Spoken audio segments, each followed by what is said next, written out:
The town of Redemption had a long memory and a short list of charities. Bertie knew this because she was the subject of one and the recipient of none.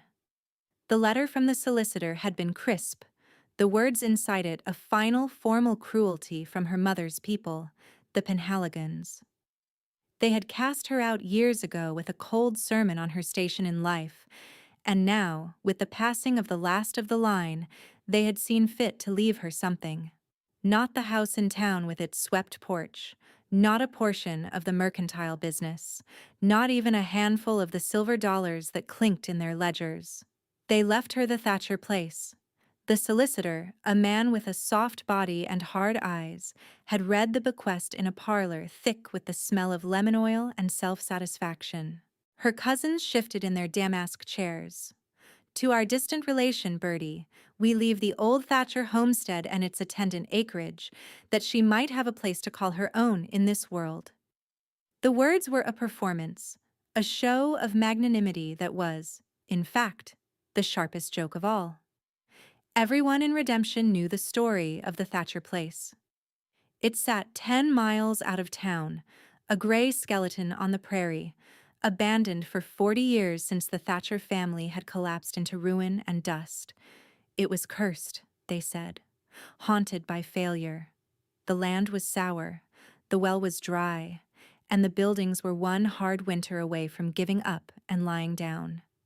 Leaving her the Thatcher place was like leaving a drowning woman a stone. The next day, she walked into the land office to sign the papers. The clerk, Mr. Tibbs, did not hide his smirk. He slid the deed across the polished wood of the counter as if it were contaminated. "All yours, miss," he said, his voice slick with false courtesy. Through the window she could see Mrs. Gable, the town's undisputed matriarch, pause on the boardwalk, her gaze a physical weight. She saw the exchange, saw the deed, and a thin, knowing smile touched her lips before she turned away. The verdict was in. Bertie was a fool, taking the bait of a joke bequest. She had $4 to her name. 2 went to a sack of flour, a slab of salt pork, and a small tin of coffee. The other 2 she kept folded in her palm, a desperate warmth against her skin. She had no horse, no wagon. She had only the clothes on her back and a deed to a ghost. So she walked. The sun was high and indifferent as she left the last buildings of Redemption behind. The road dissolved into a pair of ruts in the prairie grass, the landscape vast and empty under a pale blue sky.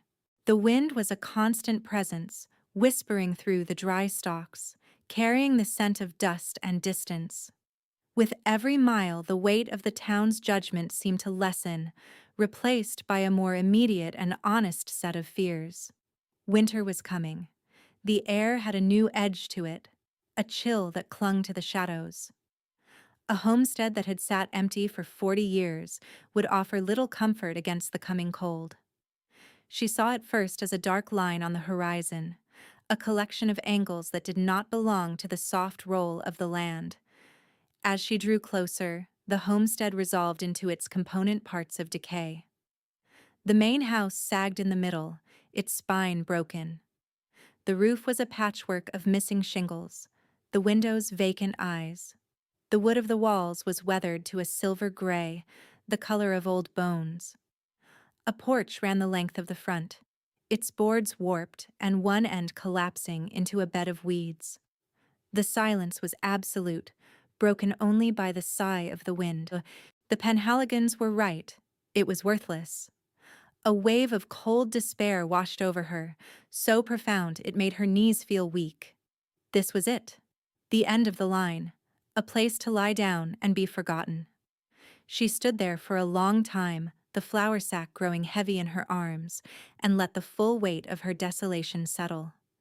But then, a flicker of something else sparked inside her. A stubborn, quiet anger. They had sent her here to die. She would not give them the satisfaction. She would stand on this land they had given her, this insult made of dirt and rotten wood, and she would endure. It was a promise she made to herself, a vow whispered to the uncaring wind. Her first task was to take stock. She walked the perimeter of the house, her boots kicking up dust that had not been disturbed in decades. The front door hung from one hinge, the inside smelled of damp and rot, and the small, sad ghosts of mice. She did not enter. She circled around to the outbuildings. A collapsed spring house, a chicken coop whose wire was a tangle of rust, and a barn that, while leaning, seemed to have most of its roof. Beyond it stood the corral. It was large, fenced with heavy timbers that were as gray and weathered as the house. The fence was high, built for strong horses. She followed its line, her hand trailing along the rough, splintered wood. And then she saw it. The gate. It was closed, a heavy thing of the same weathered timber. She reached for the latch to open it, to step inside, but her hand stopped. The latch was on the other side. A simple drop bar, a thick piece of wood that rested in a heavy U-shaped bracket, and it was seated.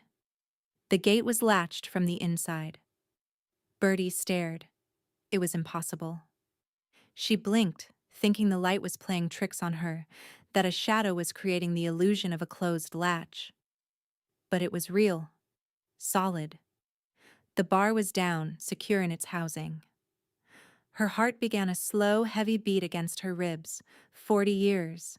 The place had sat empty for 40 years. But that latch had been dropped recently. Wood swells and shrinks. A latch left to the seasons for 4 decades would be warped, fallen, or rotted away. This one was straight and solid, the wood of the bar a slightly less weathered gray than the gate itself. Her gaze lifted, scanning the top of the fence. It was a good 6 feet high. No one could climb over it with enough ease to lean down and drop the bar so neatly into place. She walked the entire perimeter of the corral again, this time with a frantic, searching energy. Her eyes scanned every inch of the fence. There were no breaks, no low spots, no cleverly hidden gates. The posts were sunk deep in the ground, the rails solid. It was a perfect, unbroken enclosure. She returned to the gate and pressed her face against the gap between the boards. The ground inside was trampled, but not with the random patterns of wild animals seeking shelter. It was the churned dirt of a horse, or horses, confined. There was no one there now. The corral was empty. But someone had been here. Someone had stood inside this corral, turned, and dropped that heavy wooden bar into its cradle. Someone had closed the gate from the inside and then, somehow, vanished. The wind felt colder now, the silence more intent. The homestead was not just a ruin. It was a question. She needed shelter, and the house was a tomb. The barn, for all its weary lean, felt more alive. The great double doors were barred from the outside by a fallen timber, which she managed to heave aside with all her strength. The wood groaned in protest as she hauled one door open just enough to slip through. The air inside was thick with the ghosts of 1,000 smells: hay, leather, horse sweat, and time. Dust motes danced in the single shaft of light that pierced the gloom from a hole in the roof. Stalls lined one wall, their doors hanging open. A hayloft sagged overhead, spilling ancient, brittle straw. It was a cathedral of decay. But as her eyes adjusted, she noticed something else. The floor, for all its dust, was swept. Not clean, but paths were cleared between the stalls and the main doors. And in the very center of the barn, a circle of floor was swept almost bare, as if someone had recently stood there, turning and turning. A noise. A soft shifting from the far end of the barn, followed by the sound of a heavy body settling its weight. It was not a rat.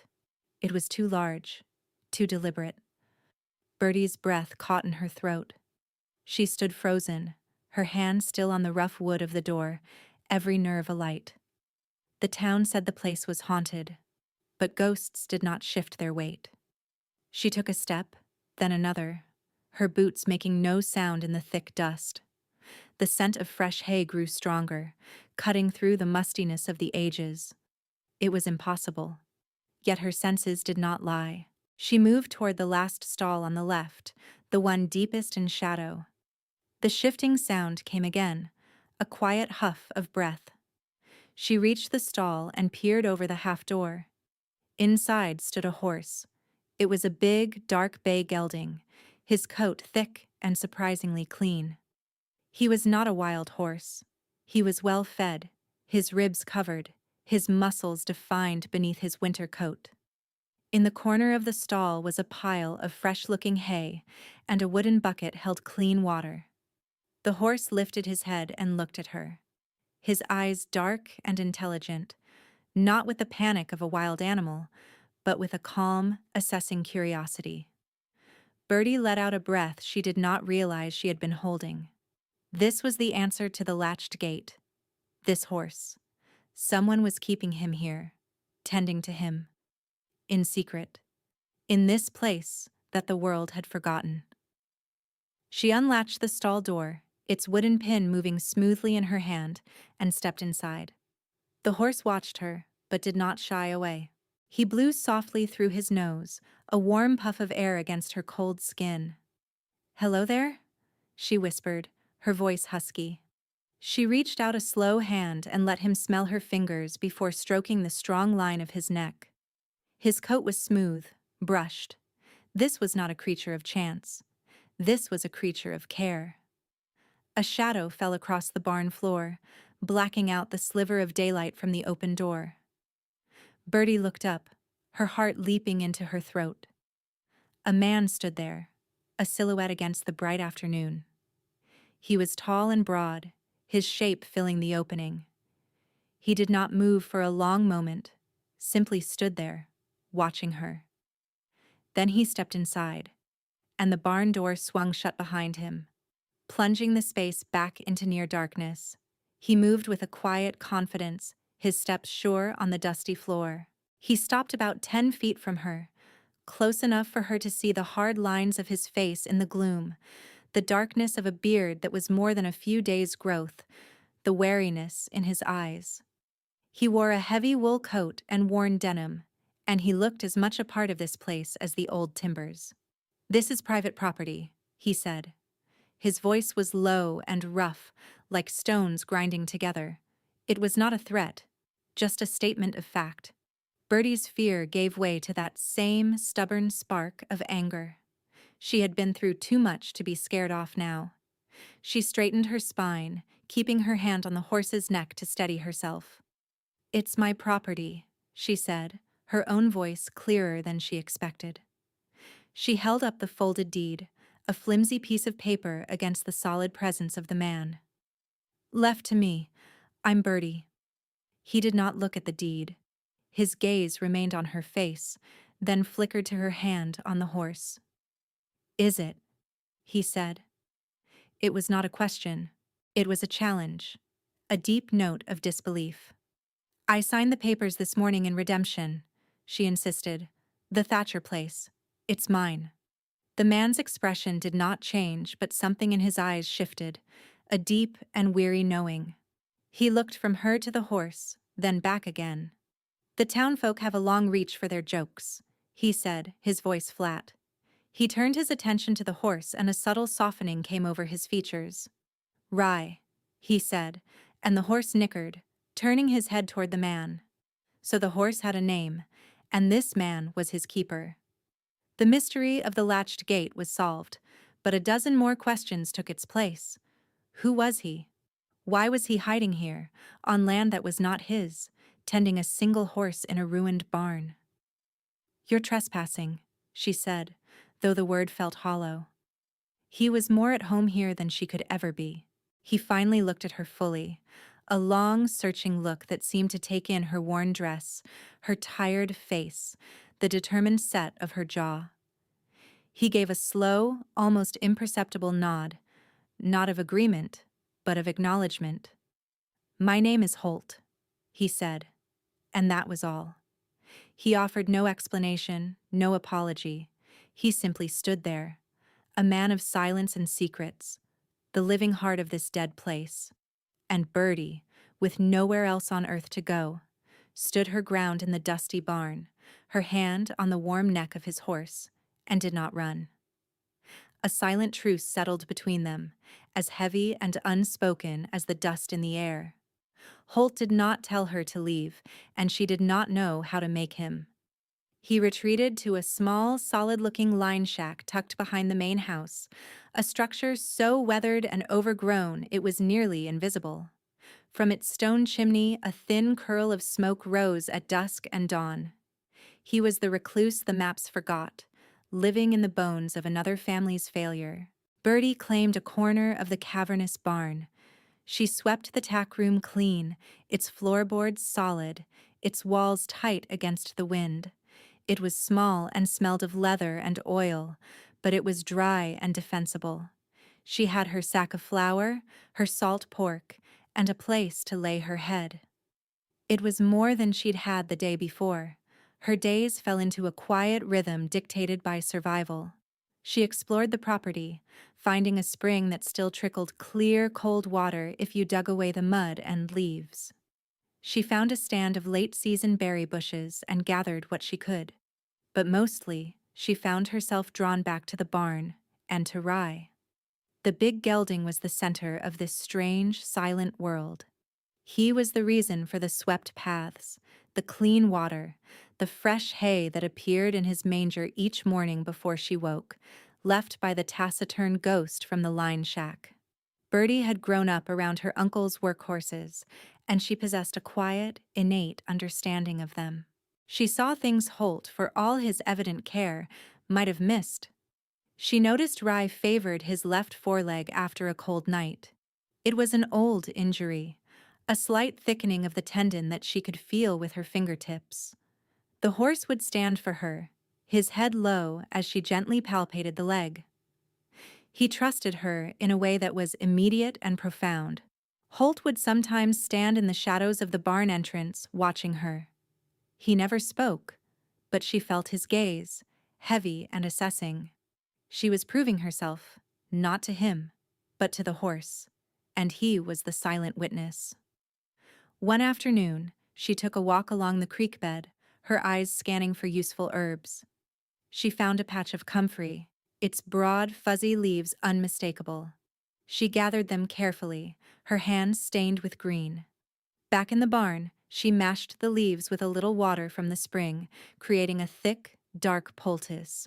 When Holt came for his evening check on the horse, he found her wrapping the poultice around Rye's leg with strips torn from her own petticoat. He stopped dead just inside the door.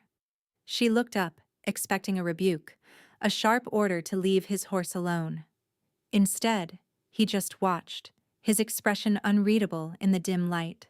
She finished her work, her hands moving with a practiced gentleness. Rye stood perfectly still, nickering softly as she tied the last knot. "It's an old strain," she said, her voice quiet in the vast space. "The cold makes it ache. This will draw out the heat." Holt walked forward, his steps slow. He knelt, not looking at her, and ran his own hand down the horse's leg, his touch surprisingly gentle. He felt the warmth of the poultice through the cloth. He said nothing. But when he stood, he looked at her, and for the first time, she saw something other than suspicion in his eyes. It was a flicker of respect. The next morning, when she stepped out of the tack room, a stack of freshly split pine was piled neatly by the door. It was enough for a week of small fires. No words were exchanged. None were needed. Their strange cohabitation continued. They were two planets in a solitary orbit circling the sun that was the horse. She learned the sounds of his routine, the soft scrape of his boots at dawn, the rhythmic chunk of his axe in the woodlot, the quiet clink of a bucket handle at dusk. He, in turn, seemed to learn her. He started leaving a little extra hay, which she took as permission to give Rye a midday feeding. One day, she found an old saddle of his thrown over a stall divider, the leather dry and cracked. She spent the entire afternoon with her small piece of salt pork, rubbing the grease into the leather, working it with her hands until it grew supple and dark again. She polished the silver conchos with a corner of her skirt until they gleamed. She left it where she had found it, her silent offering. That evening, he walked past her as she sat by her small fire and hesitated for a fraction of a second. "Thank you," he grunted and kept walking. The two words landed between them with the weight of a whole conversation. A cold snap descended on the prairie, bringing a wind that had the teeth of winter in it. The temperature plummeted. Bertie worried about Rye. Even in the barn, the cold was a physical presence. That night, she couldn't sleep. She pulled her thin blanket tighter and went to check on him. She found Holt already there, a lantern casting a warm, golden circle of light in the immense darkness. He was standing with the horse, murmuring to him in a low voice, his hand on the gelding's neck. He had an old horse blanket, threadbare but clean, and was trying to buckle the stiff leather straps. His fingers were numb with cold. He looked up as she approached, not startled, but as if he had been expecting her. She didn't say a word, just went to the other side of the horse and took the frozen strap in her own hands. Her fingers were smaller, more nimble. She worked the buckle free and secured it. They stood there for a moment in the quiet, their hands just inches apart on the worn fabric of the blanket, the horse's warm breath steaming in the lantern light. Neither of them wanted to be the first to step away. It was a fragile peace, a moment of shared purpose in the heart of the cold and the dark. "A person could get lost out here," she said, her voice barely a whisper, "if they didn't have a reason to stay." Holt looked at her, his eyes dark pools in the lantern glow. "Some people are already lost," he said. "They just haven't stopped walking yet." He pulled his hand back, and the spell was broken. But the warmth of the moment lingered long after he had retreated to his shack, and she to her tack room. The next day, driven by a need to understand the man, Bertie started cleaning out the old feed bins in a disused corner of the barn. They were full of rotted grain and debris. Near the bottom of one, her fingers closed around something hard and stiff.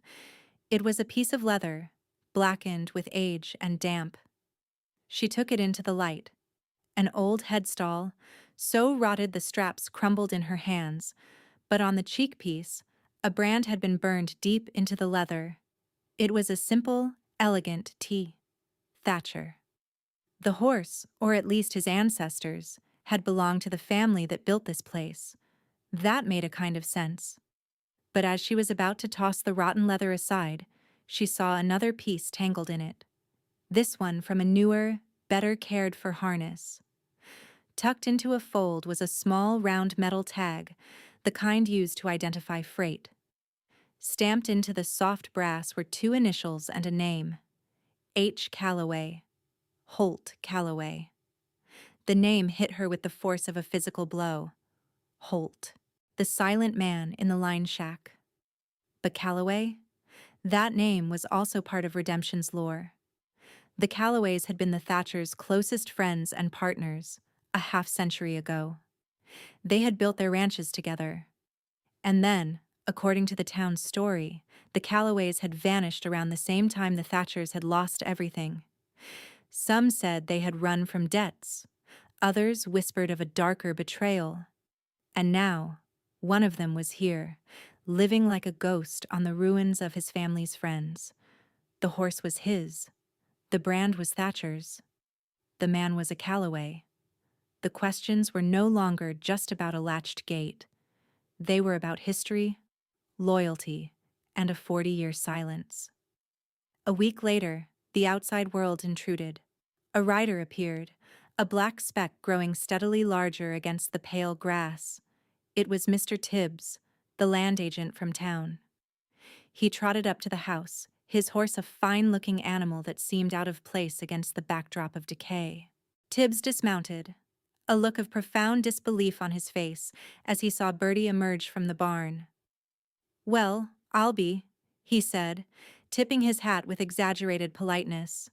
"Still here. I'd have thought you'd have seen the wisdom of returning to town by now." "This is my home now, Mr. Tibbs," Bertie said, her voice even. Tibbs let out a short, unpleasant laugh. "Home. Right. Look, miss, let's be plain. Your relations, the Penhaligons, they feel a certain responsibility. They didn't realize the full extent of the disrepair. They've authorized me to make you an offer. $20, cash, for the deed. A generous sum for a place like this. Enough to get you a room in town through the winter. $20. The generosity was another insult thinly veiled. It was a bribe to make her disappear, to complete the joke. No, thank you, she said. I'm not selling. Tibbs's smile tightened. His gaze swept over the homestead, lingering on the barn. You're making a mistake. This place has a dark history. Bad luck clings to it. People don't stay. There are things out here a woman alone shouldn't have to deal with. His eyes narrowed. I heard talk in town. That you weren't alone. That someone was seen out this way. From the corner of her eye, Bertie saw a flicker of movement by the line shack. Holt was watching. I'm the only one here, she said, lying with a conviction that surprised her. Tibbs did not look convinced. Suit yourself, he said, swinging back into his saddle. But the offer stands. For now. Think on it. Winter is long, and a person can get awful lonely. He wheeled his horse and galloped away, leaving a cloud of dust and menace hanging in the air. That evening, the smoke from Holt's chimney did not rise. The line shack was dark and silent. A knot of anxiety tightened in Bertie's chest. The quiet between them had been a comfortable thing, a shared solitude. This new silence felt different. It felt like an ending. Just as dusk was settling, he appeared at the barn door. He didn't have a lantern. He was just a shape in the deepening twilight. He'll be back, Holt said, his voice flat. I know. You should take his money. You should go. This is my land, she said, the words fierce. And you're a Calloway. What are you doing on Thatcher land?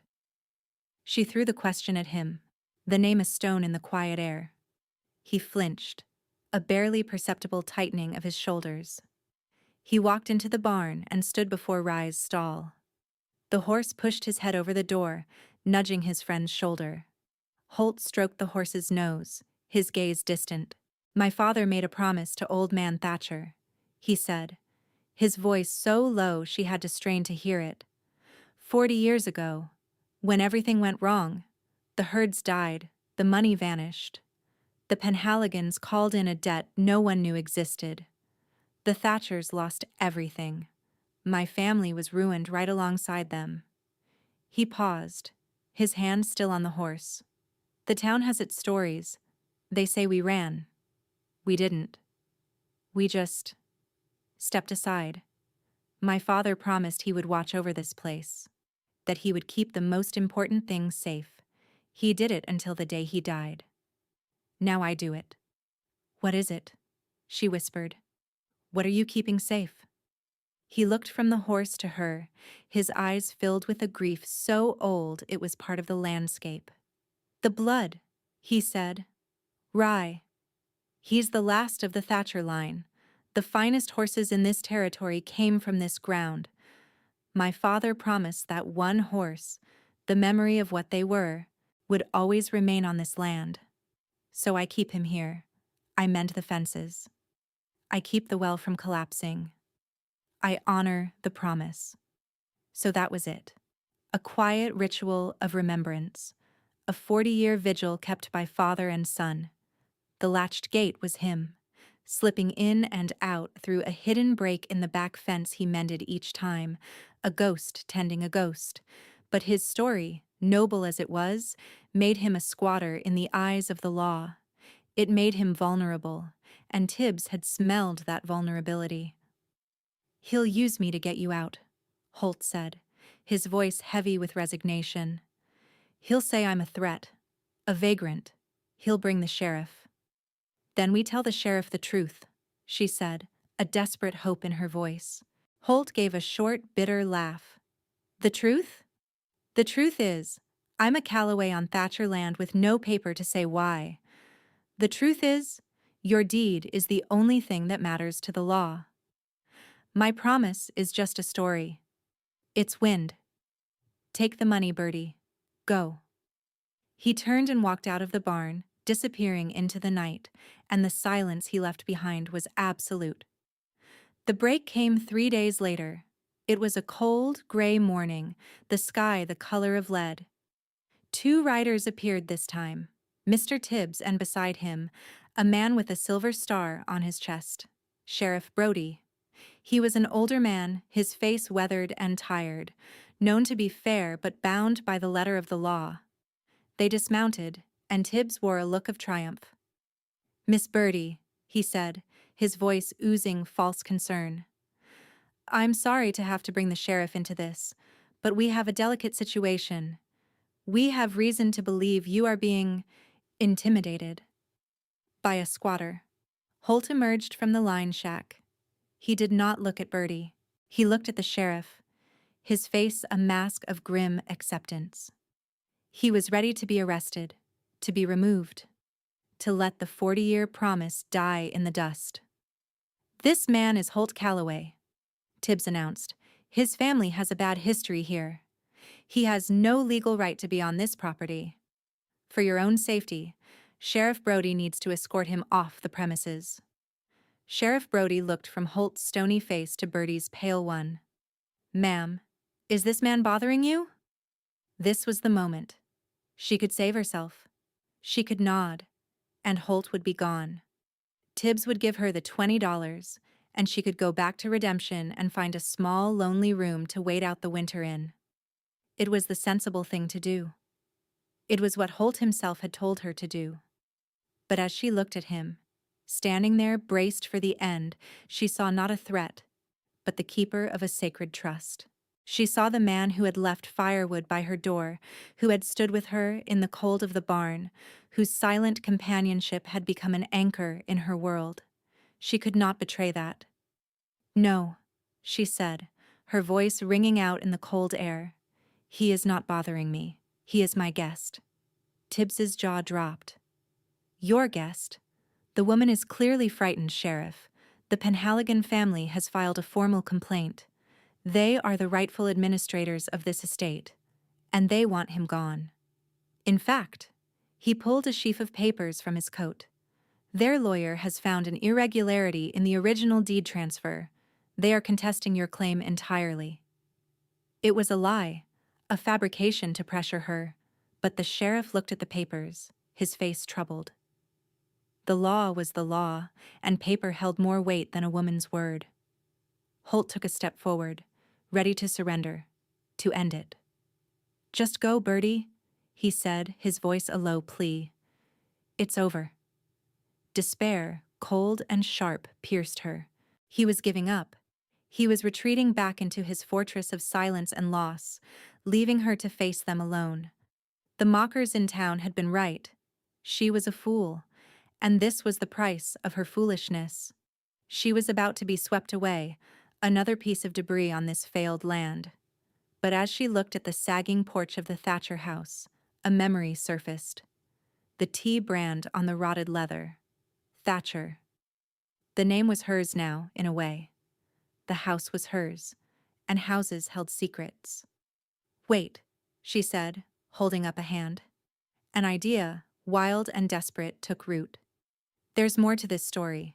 Give me 1 hour." Sheriff Brody, a man who valued fairness over haste, looked at Tibbs's sputtering face and then at Bertie's determined one. 1 hour, he agreed. "Then we settle this." She didn't run to Holt. She ran to the house, the place she had avoided, the tomb of a forgotten family. If a promise had been made, there might be a record of it. People wrote things down. They saved letters. They kept ledgers. She pushed open the groaning front door and stepped into the gloom. The air was thick with the smell of decay. Furniture stood draped in cobwebs, monuments in a sea of dust. She started searching, her hands frantic. She pulled open rotten drawers that fell apart in her hands. She sifted through molding books whose pages turned to powder at her touch.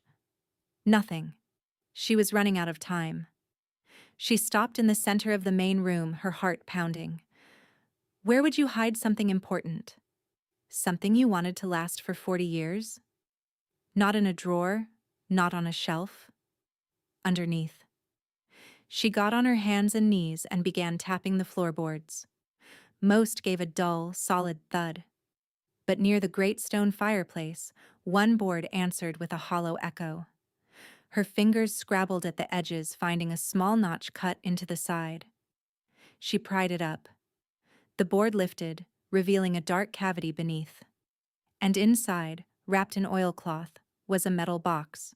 Her hands were shaking as she lifted it out. It was heavy. The latch was stiff with rust, but she forced it open. Inside, nestled on a bed of yellowed cotton, were 2 stacks of letters tied with faded ribbon and a slim, leather-bound ledger. She took the first stack of letters. The handwriting was a strong, clear script. "My dearest Thomas," it began. She scanned the date. 1898. 40 years ago. The signature at the bottom made her breath catch. "Your friend, Arden Calloway. Holt's father." She didn't have time to read them all. She grabbed the box and ran back outside, emerging into the daylight just as Sheriff Brody was checking his watch. Tibbs looked smug. Holt stood by the corral, his back to them, the picture of defeat.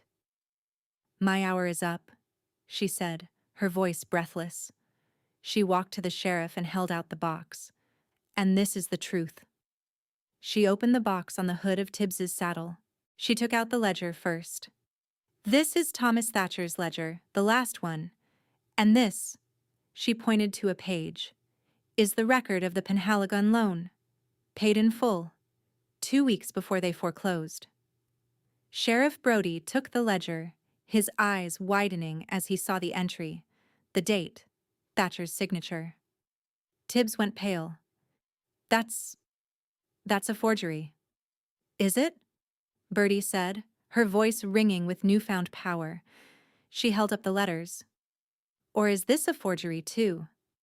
"A letter from Holt's father to Thomas Thatcher, written the day after the foreclosure. He writes, 'They have stolen it all, my friend. The Penhaligons, with their false papers and their lies. But I will keep my promise. I will watch over the land, and I will keep the true heir safe, here on this ground, until one of your own blood can return to claim it.'" "True heir?" the sheriff asked, looking at Holt. "He thought it was the horse," Bertie said softly. "The last of the Thatcher bloodline." She looked directly at Holt, her heart in her eyes. He was wrong. She took out the last letter in the box. It was in a different hand, a woman's. "This is from my great-grandmother," she said, her voice thick with emotion. "Alara Thatcher, Thomas Thatcher's only daughter. The one who ran off and married a Penhaligon against her father's wishes.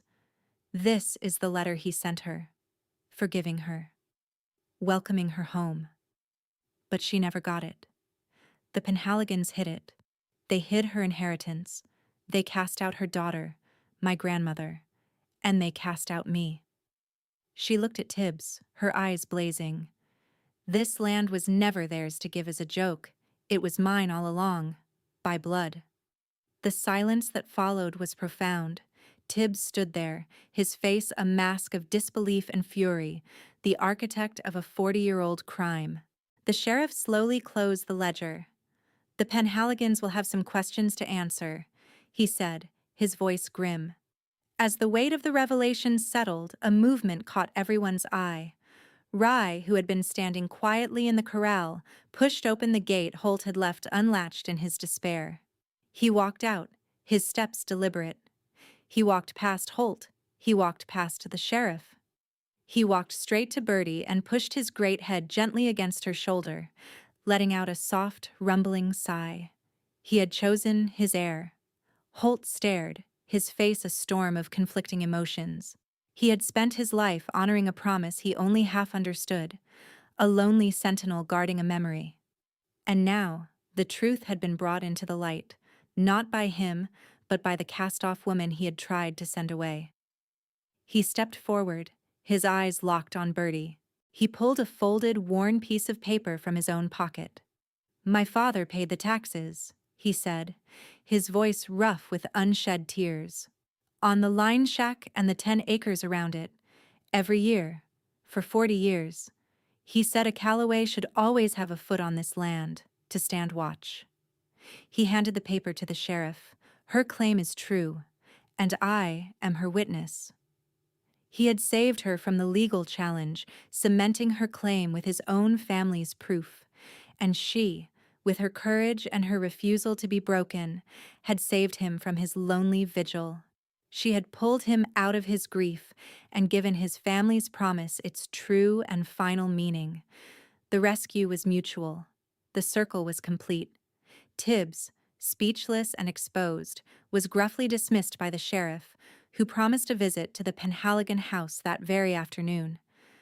As they rode away, leaving a trail of righteous dust, Bertie and Holt were left standing in the quiet yard, the metal box between them.